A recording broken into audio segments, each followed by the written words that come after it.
Hey guys, Benita here, and today I'm gonna tell you all a story of when my teacher threatened me in class in front of everybody.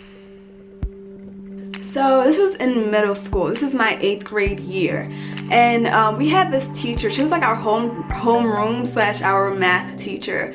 And everybody knows me, knows like I'm horrible in math or science, like a lot of other kids, you know, in that school. So her name, I'm not gonna say her name just in case she's changed her life around, but her name was Miss C.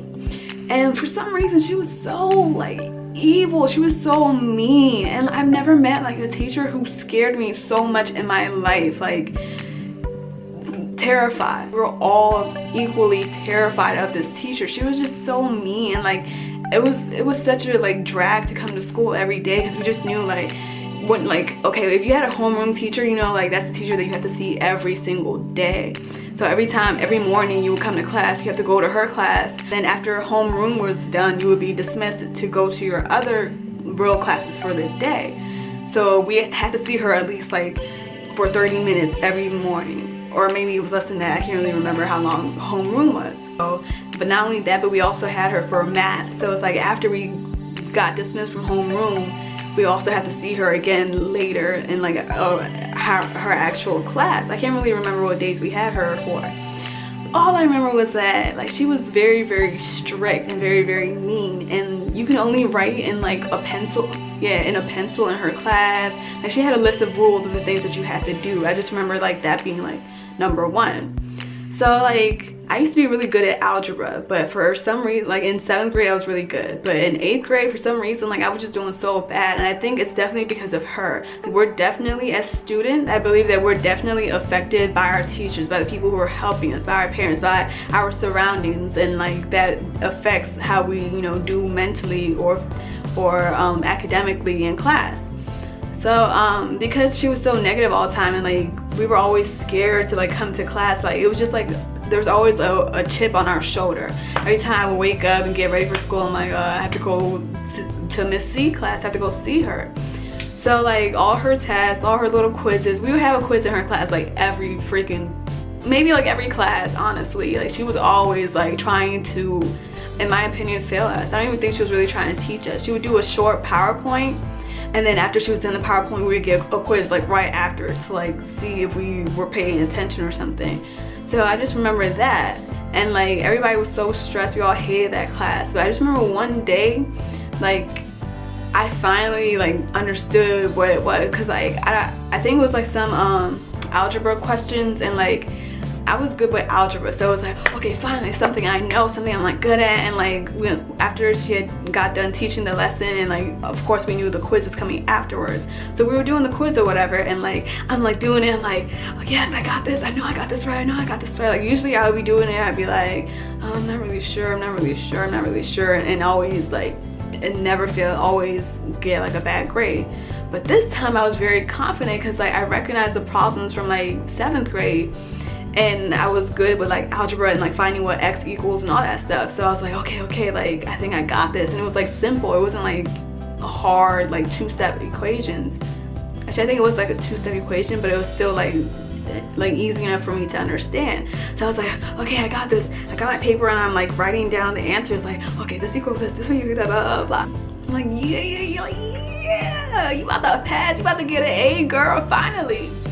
And then as she's collecting everybody's paper, I'm waiting, like, yeah, come get this, like, come get this paper, in my little Birdman pose, like, yeah, like, in my head, I'm like, this is a guaranteed A, like, I finally I'm about to, like, pass one of her freaking quizzes, and, like, everybody else is already passing their paper, and I give her mine, and I turn back around, and then she's like, you know this is an F, right? Like, her tone of voice saying it was just, like, so evil, like so mean. She's like, you know this is an F, right?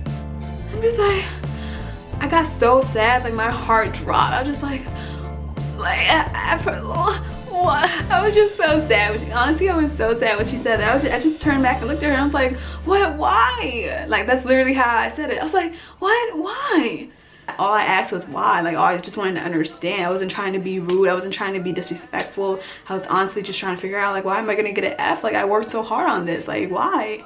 Just ask me a question. Like, I have a mouth. I can ask you why. I can ask you to explain something just like you could ask me, as long as I'm not disrespectful about it. I just said, what, why? I literally was just like, what, why?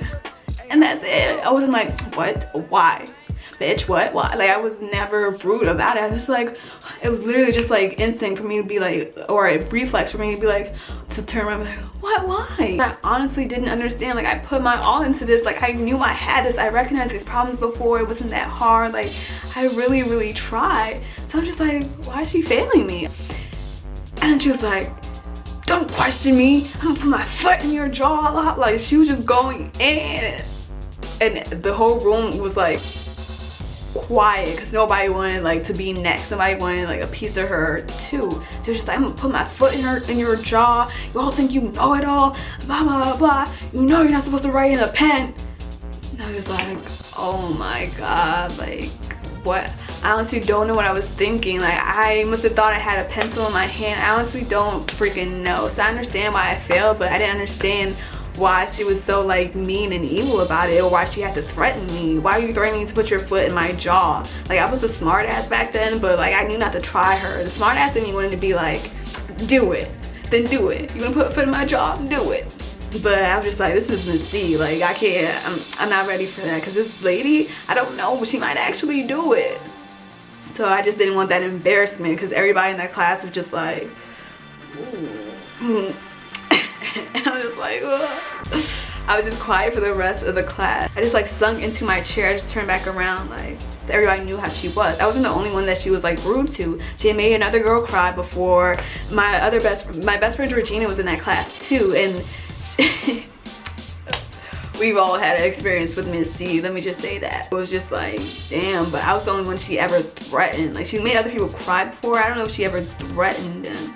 For me, like, she literally threatened me. She was like, I will put my foot in your jaw. And like, you don't say that to a student. You're not, even my parents don't say that to me. So who are you? I was so confused. But back then I was very scared, very timid. I was just like, I didn't want to get in trouble. I didn't want her to like be mad at me. Like, I'm sitting here and like not doing anything wrong, but I'm worried about her being mad at me. It was like, no, like, you don't talk to somebody like that. And not even like, I'm not even gonna say because you're a teacher, but person to person, human to human, you don't talk to me like that. That's not fair and that's not right. And to do that in front of like the whole class and to just like completely like diminish me entirely, like that wasn't right. That wasn't fair and that wasn't nice.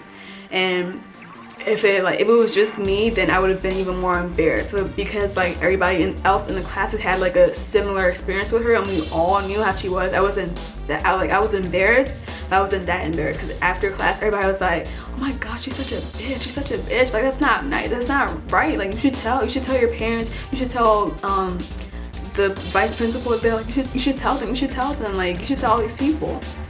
So I can't really remember if I know I didn't tell my parents, because my mom would have flipped the fuck out and my dad would have like, they were both came to school like, what? You want to do what to my daughter? So I didn't tell them. I should have, but I don't know why I didn't. We might have told our vice principal, because I think my friends at the time, like, I think everybody just wanted her to get fired. So after that happened, they were all like, they're trying to attach themselves to my story, to my situation. So like, that could be the catapult to getting her out of there. So I think somebody might have told like a vice principal or something, but she was still there. Nothing happened to her. She still worked there. I don't remember her ever apologizing to me. It was just like, okay, I said it and like we just moved on and did act like it never happened. I wish that I would have like stood up for myself. I wish I would have said something, not even just to her. Even if I didn't say anything to her, I wish I would have told my parents, or like been proactive about like talking to the principal or the vice principal or talking to somebody about it, because that wasn't cool. It wasn't right. You shouldn't get away with that. And after that semester, or after that year, I think that was like her last year there, she decided to retire towards the end. So I was like happy that she decided to retire. I think we threw her a retiring party and she thought like we were gonna miss her, but it's like, no, we're glad that you're going. Like, we're trying to like send you out here like for good, because a lot of us had like siblings that we knew were going to go through this like school too. I had a little brother. I did not want him to have her. I was like, God forbid my little brother has to deal with her too. Like, I'll take it on so that my little brother doesn't have to. So when she was retiring, we were all like, yes, like, get out of here, because you are evil. towards the end, I feel like she started to, like, when she after she announced her retirement, like, I feel like she started to get a little bit more nice and wasn't like as mean. Those were the first few times I would see her smile, and it was just like, we all didn't understand, like, is she having trouble at home? Like, why are you so evil? But I don't know, towards the end, she just kind of, she didn't become a different person, but she became like different than what she was like in the beginning / middle / almost end of this whole year. So it was just like, okay, good, she's finally not being so evil and making people cry and like yelling at my best friend and like just making everybody feel so little anymore. So we were like, all right, let's throw her a party, get her out of here, never have to see her again. And yeah, this is a story of when my teacher threatened to put her foot in my jaw. Of course, this would happen to me. But if you like this video, please give it a thumbs up and subscribe to my channel, and I'll see you guys in the next story time. Peace.